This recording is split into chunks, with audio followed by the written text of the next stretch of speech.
Hello, all you magical, beautiful people. Here is day one of me creating this beautiful costume for the Faded Fantasy Ball. I have to add some trim, add all the layers to the skirt. I want to add a little cape to the top, and we're going to figure out what kind of jewelry we want to do. So without further ado, let's get started. This is my second ball with Faded Fantasy, and this one is the Enchantment Ball in Vancouver, and I'm beyond excited to attend. So I wanted my dress to really be part of like the forest decor. So I've chose all sorts of the greens, kind of sticking in like this sage type of family. So we begin with cutting out the fabric. I want to just start with my satin fabric because it's the hardest for me to cut, very slippery. But yeah, so here I'm just cutting out all of the rectangles for the skirt and then just pinning it to myself to make sure that we have the perfect fit.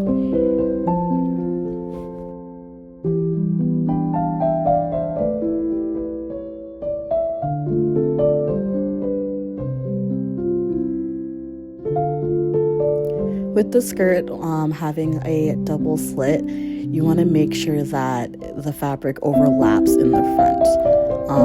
And there's enough coverage so that little bits and pieces of you are not showing. But it looked to be enough coverage, so I got started on cutting out the other layers.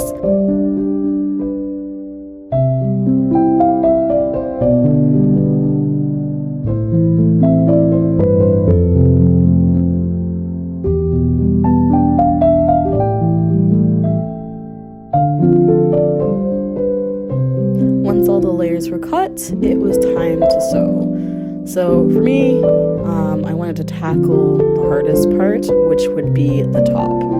So I started with the lining of the top and just made sure all of the pieces matched up. While I just like chilled, listened to an audiobook. That's why I'm doing a voiceover, because when I sew, I have to have something that will keep me focused. Once I had all the pieces together, next step was hemming. I hate hemming, especially with slippery fabrics. It is literal hell, but it makes the garment look really nicely finished and professional.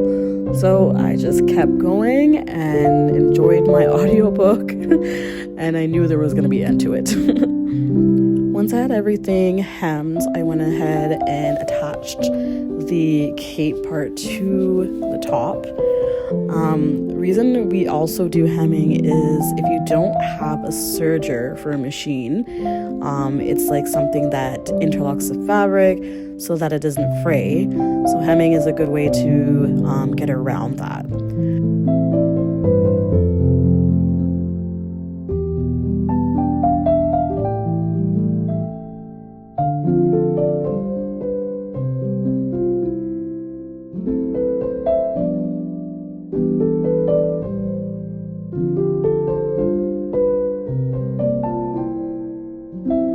Here is just the last steps of me sewing the top together, and then I get to do the fun bit, which is adding the sparkly trim. Guys, when I found this trim, I fell in love.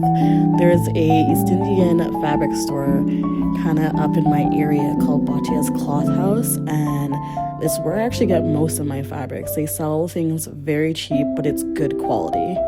At the end, I decided to add the pearls to the bottom of the top, but just like that, day one was complete. It is now day 2 of making my dress for the Enchantment Ball. So today we want to tackle the skirt. So that's adding all the layers of the waistband. And yeah, let's get started. In total, the skirt has 3 layers. So we have a shimmer layer, satin layer, and a tulle layer. This was starting to get wonky. We did have to hem this again, and I ended up doing a double hem on this, just so that these layers will look nice and crisp.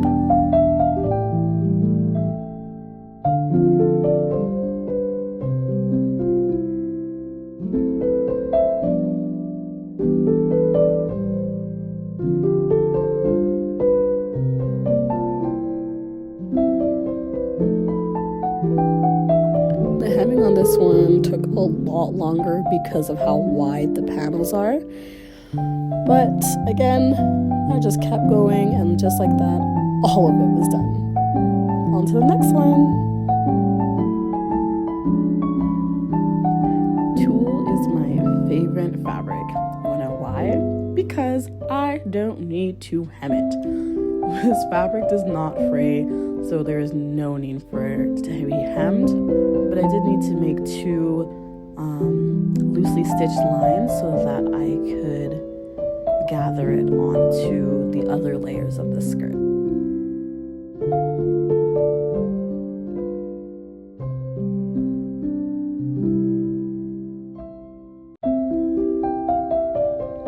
I repeated this process on the shimmery fabric as well, as this one needed to be gathered onto the waistband too.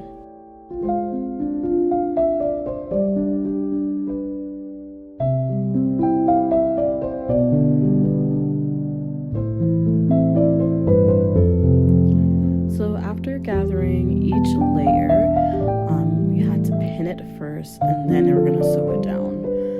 It's hard to do all three, and it gets very, very finicky with the machine, so it's best to just do it one at a time. I really want to make this look like the best costume I've ever made.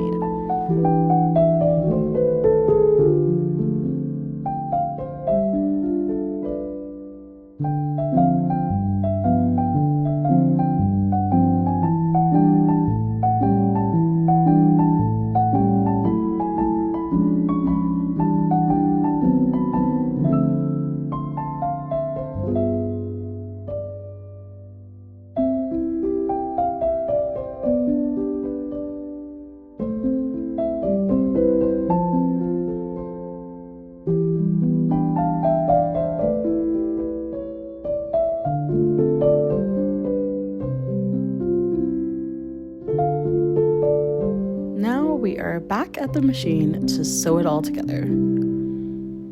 Easy peasy lemon squeezy.